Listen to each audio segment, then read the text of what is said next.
How's it going, everybody? This is Griever back here, bringing you guys the latest in the Behind the Bar reviews. This week's chapter of 7 Deadly Sins, also known as Nanatsu no Taizai, is chapter 289. And yes, this right here is not for Movember. No, I don't do that shit, boys and girls. I do not. This right here, which after I did it, I completely regretted it because I look more like an early 80s porn star than the man of the hour. Nonetheless, I did it for my boy. I did it for the one, the real one, the only Lord Escanor. And if you are not on Team Escanor, if you have not been on Team Escanor since his introduction, why are you reading this series? This series should literally be called Praise the Sun, because that is what we are doing here, ladies and gentlemen. Praise the Lion, praise the Sun. Hallelujah. This chapter just proves it once again. He's going for that hat trick, ladies and gentlemen. He's going for the hat trick. He took down Estarossa. He took down Meliodas. He needs to take care of the third royal. Like, it's just what it is. Now, beginning of the chapter, the cover page is quite hilarious. Once again, still wish cover pages used more for world building, but that's beside the point. Let's just jump into the chapter here, ladies and gentlemen. Starting right off on page 1. He's in the one. It's the true one. He is ready to go. He is ready to take down that third royal. He wants that hat trick. He can taste it. He is playing the game. Now, we basically get the same dialogue that we got at the end of the last chapter. We get Chandler and Cusack going, okay, how does a human have this much power? How is anything standing, compared to Ominous Nebula? That ability, how is he walking casually towards this? This shouldn't be possible. They are just flabbergasted. And Chandler says once again, I know this power. Where is this power coming from? Now, at this point, Escanor and Zeldris are basically standing toe-to-toe with each other. They're about 2 feet away from each other. And Zeldris basically says, you defeated Meliodas? You're a human. Even if that were true, then he did not fight seriously. Because Meliodas is so damn strong. He's praising his brother here. He's like, because he's so damn strong, he misjudges his opponents all the time. He always takes everybody at face value and does not consider using his full power. Now, this may or may not be true. May or may not. But considering what happens here, I just want to point something out. Because after this, he says, I am not like that. Whether you are a lion or an insect. And I love the fact that they say lion there. I hope that's in the real translation because it just goes with the character. Whether you're a lion, the king of beasts, or you're the tiniest little cockroach, I always go at full power. Right there, pause. Pause right there. I don't care the expressions on Zeldris' face. I do not care. He's just composed. I do not care. He just stated, and I brought this up in the last chapter when he says, I am going to fight seriously. He is going all out. I don't care about how it might look, like his expression, that he's not really going 100%. He claimed, first in the last chapter, fight seriously. Now he's saying, I don't care how weak or strong I think you are. I always go all out 100%. It's a bad flaw, my brother. I do not have that flaw. I always go all out. So, right away, shut down the Zeldris fanboys who are going to bitch, moan, and complain later on. Because, sorry guys, he stated it ambiguously in the last chapter, and right black and white, he states it now. Sorry, he's going all out. And I'm fine with that. I am not a Zeldris hater. But I just want to make that perfectly clear before we move on, because Escanor just goes, yeah, what a joke. Boom! And as I said, I stated this. This is going to be, the one is going to be pushed. I never said he'd be defeated. I said he'd be pushed.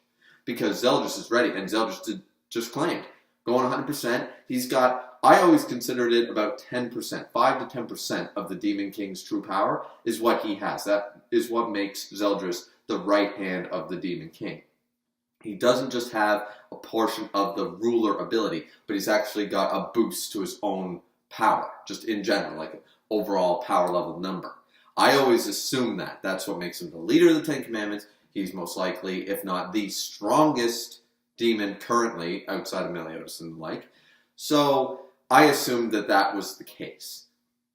Now, when he strikes, when Escanor strikes, some things happen here. Number one, everybody is shocked. Everybody is shocked by the fact that Cusack and Chandler's side, they're shocked by, wait a minute, he took bruises. Now, this is even better than Meliodas' 1,000 divine slices or slashes. This is even better because Escanor unscathed in the one.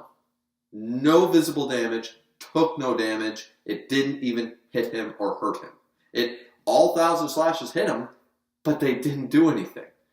In this Omnibus Nebula, power boosted by the fact that he has some of the Demon King's ability. Nope. All it did was bruise him. That is an impressive feat. Point 1 for Zeldris right there. Impressive. Very impressive. Omnibus Nebula is so grand that it actually managed to damage the one farm. Everybody, of course, is shocked by this on both sides. As I said, Cusack, Chandler, they're like, wait a minute. Really? You only got bruised?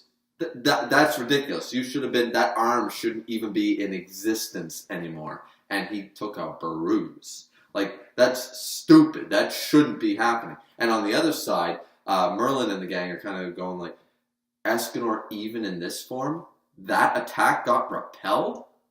Really?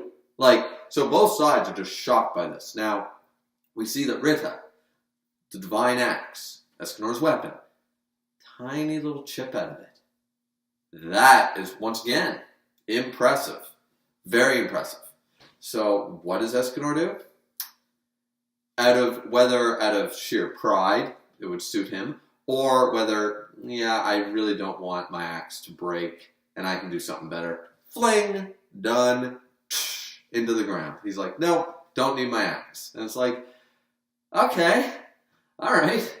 Where's this going? Of course. Where else is it going? Zeldris claims it. He goes, oh, you dropped your weapon. Now, I hope you are willing to beg for forgiveness and surrender, but I doubt you're going to do that. And Escanor just like, all right then. Divine sword, Escanor.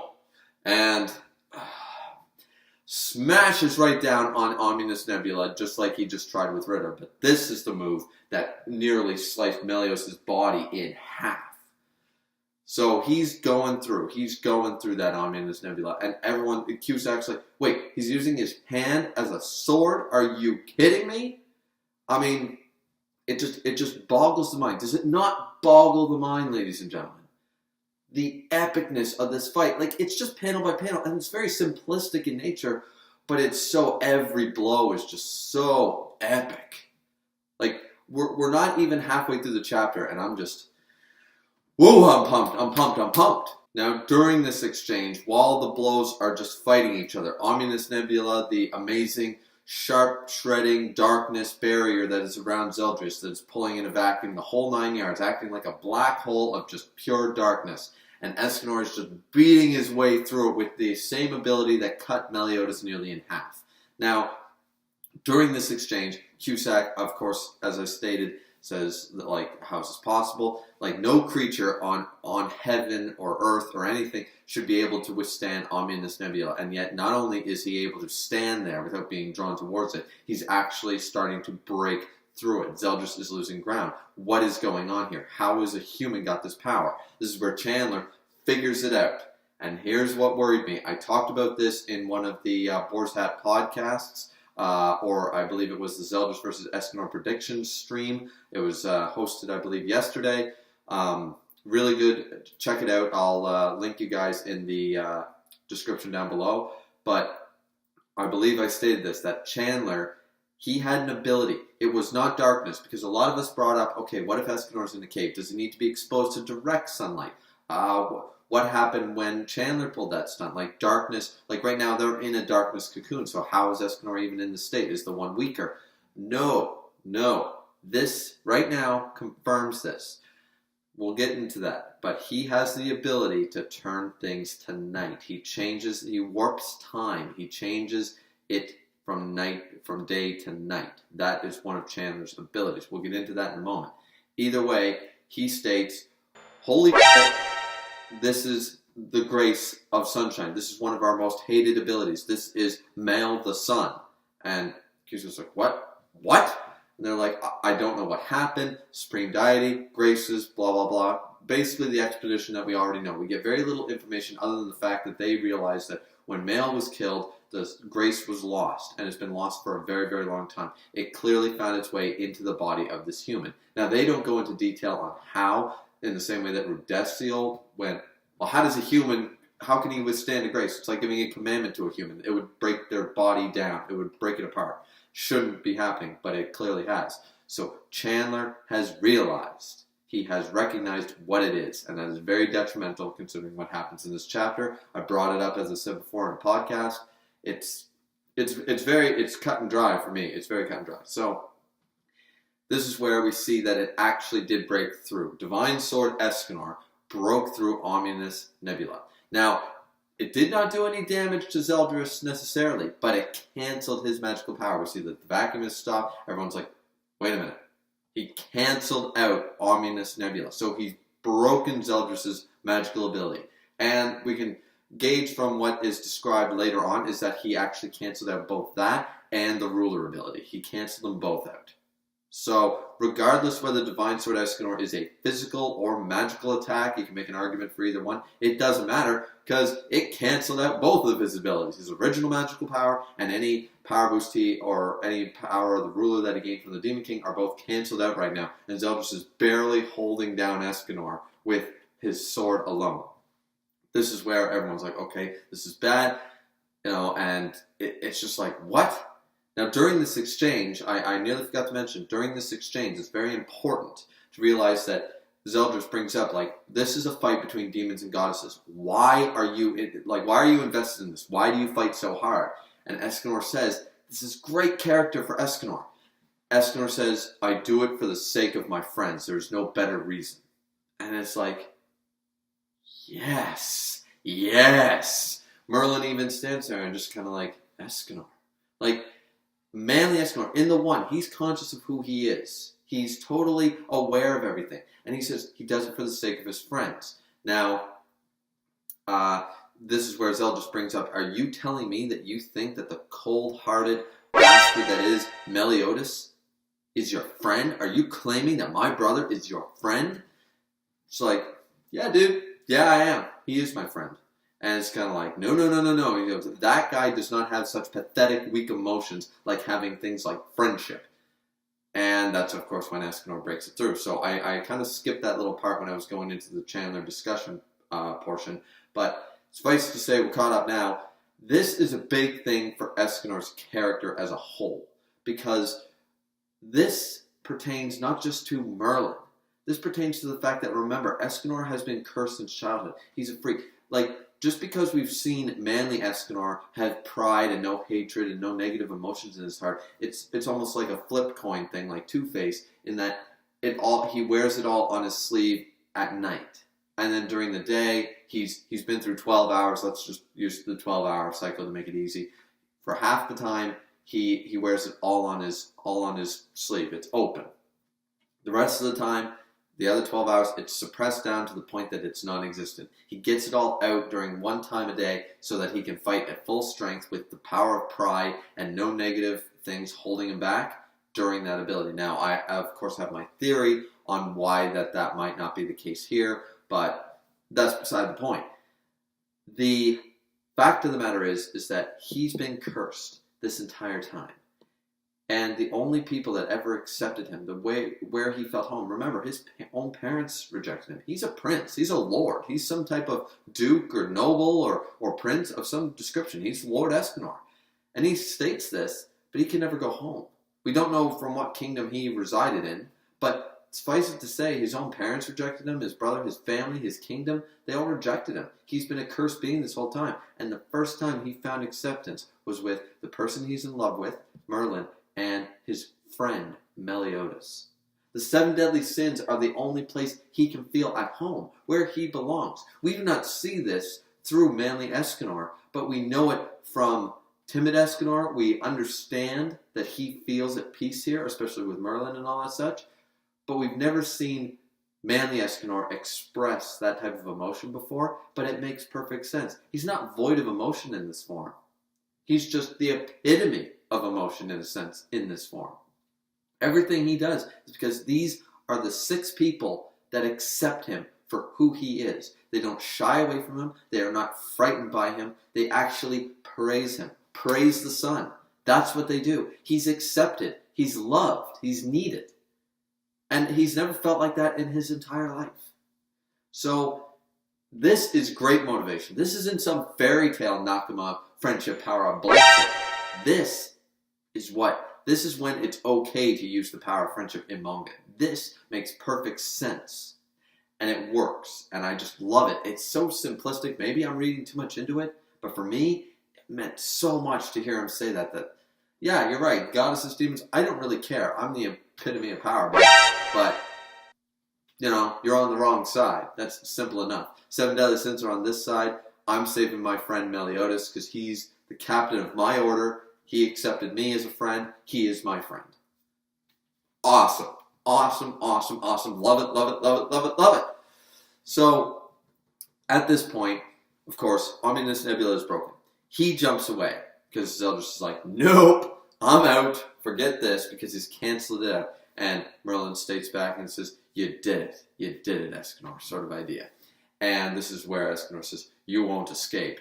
And with one finger, it's time to pierce Zeldris. And blood, major fatal damage, looks terrible. It's like, oh, he caught him, boom, hurting Zeldris. Zeldris can't do shit all about it, and he's gonna pierce right through his body, and then bang. At first when I saw this, I thought, okay, the minute was up. Very quick minute, and you think Escanor would have known better, but this minute was up, and I went, oh no. Then I realized right away, even before we saw it, I realized right away that he went straight to timid form. I don't believe that, once again, with the power of the sun, his power would go down, but all he would do is lose the one form. He would not go straight to nighttime timid Escanor when it's the afternoon. He would still be in manly form at 12:30, at 1 p.m., at 2 p.m. He would still be in a manly form. He'd still be in his pride form. So then you realize, because Chandler stated, he figured it out. It's the grace of sun. He knows how the grace works. So he launches an ability, an attack. The darkness, the Black Knight spell that he used last time. When he first fought against the 7 deadly sins, he used this ability. And once again, it is not the power of darkness. He might be utilizing the power of darkness to fuel the spell, but the spell is actually, it's kind of like Law's Room from One Piece. He's chosen a space where he turns it from day to night. So he automatically went back, because the sun, it's not that he's blocked the sun. Like a lot of people thought, okay, what if you blocked it with a rock wall? He's in a cave. Darkness, they with Rudesta's ability Sanctuary, they dropped down into a ball of darkness. But Escanor did not change form. He was still in the one form. He still did all this. Why? Because it doesn't matter. The sun can pierce through anything. It's still a time of day. But Chandler, within a certain space, we don't know how large the space is, but suffice to say it fills this cocoon that they're in. He's actually reality warped time to the point that it is now nighttime. It might even be midnight at the weakest form. He used this spell unknowingly last time, that it was the thing that prevented Escanor from fighting the first encounter. Now he realizes, okay, that's Mael the Sun's grace. I know how to counter it. And he's countered it. And now it's like, oh no. Oh no. And we see timid Escanor, and he looks pretty unharmed. Like, I don't even see the bruises from the one form on his wrist. So, but that could just be anything. He probably still has it. But timid Escanor just, He was halfway through, piercing through Zeldris. Zeldris was on the run. He was backing off. He knew he didn't have a chance. Now, during this, we get a bit of exposition here at the end of the chapter. And I love it. I love it. Because we see that Cusack is, of course, very upset at this, going, Zeldris-sama! And everyone's like, okay, crap. Escanor falls down. Zeldris is still really wounded. Remember, he half pierced him, so he's still got a hole in his chest. It's just not pierced all the way through to destroy I don't know, 3 or 4 of his hearts. From what we saw when Meliodas got all his hearts stabbed, that they are all in this area. At the time, Escanor's finger was quite big. That was creating quite a large gap. So he would have lost at least 3 or 4 hearts in that blow right off the bat. I'm firmly in that belief. Of course, with the darkness, the black midnight ability that Chandler swept over the field, now, of course, it is midnight, or anyway, nighttime. It's nightfall. So Escanor has no more ability. He's back to timid. He falls. But during this exposition dialogue, it says, okay, the Prince Zeldris realized that Escanor's blow had canceled out both of his powers. The Demon King's power, which he had, and his Omnibus Nebula. So both. So Escanor's divine sword canceled out Zeldris' original magical power and went toe-to-toe with a percentage, as I've said, I always believed it to be about 5 to 10% of the Demon King's power given to Zeldris as his right hand. That was canceled out by this blow, both powers. And it would take him, that all happened within 0.8 seconds. Now, you can take it, okay, is that from the start of the fight? Is that from when he first delivered the blow, it was 0.8 seconds? Or was it when he first got blown back after Chandler cast it? It's kind of irrelevant, really, because the point of the matter is Zeldris needed 1 more second to reactivate the Demon King's power. Specifically the Demon King's ruler, not necessarily his Omnibus Nebula. We don't know. It could be both. It could be one or the other. I don't know. Suffice it to say, he's right now powerless as far as having some type of magical ability. Right now, he's vulnerable. And they utilize this. They utilize this so damn well because it does not matter. Because Rudesiel jumps at the chance. Gold shining. Bang, bang, bang, bang, bang. Zeldris is looking pretty damn beaten. He's looking pretty... Right now, Escanor is in his timid form. He's got a few bruises on his wrist, a little bit of Zeldris' blood on his finger. He's doing all right. Zeldris, yeah, he's pretty mucked up. He's mucked up, ladies and gentlemen. He's mucked up. That's all I can say. That's all I can say is that, wow, Zeldris, I thought that this fight would extend, and I thought Escanor would actually take some damage, not just a couple of bruises and be blown back a little bit, like have to actually try in the one form. I thought that the fight would be a little more even. But suffice it to say, if Chandler wasn't there, Zeldris was going to die. Zeldris was getting his ass kicked. He was about to lose. So, I don't know, ladies and gentlemen. What do you guys think? I know this was a really long review, but there was just so much to talk about. This is a major, major development in Seven Deadly Sins. This is major. Not really so much for information, but from what we see now, Zeldris is now on the losing side. However, now Chandler and Cusack are back in the game. And Escanor, is suffice to say, unless they manage to take down Merlin, pulls some stunt and manages to turn it back to daytime, Escanor's out of the fight. So they are still down 1 man. So Zeldris, I would suffice to say that for the most part, Zeldris and Escanor are kind of out of the fight.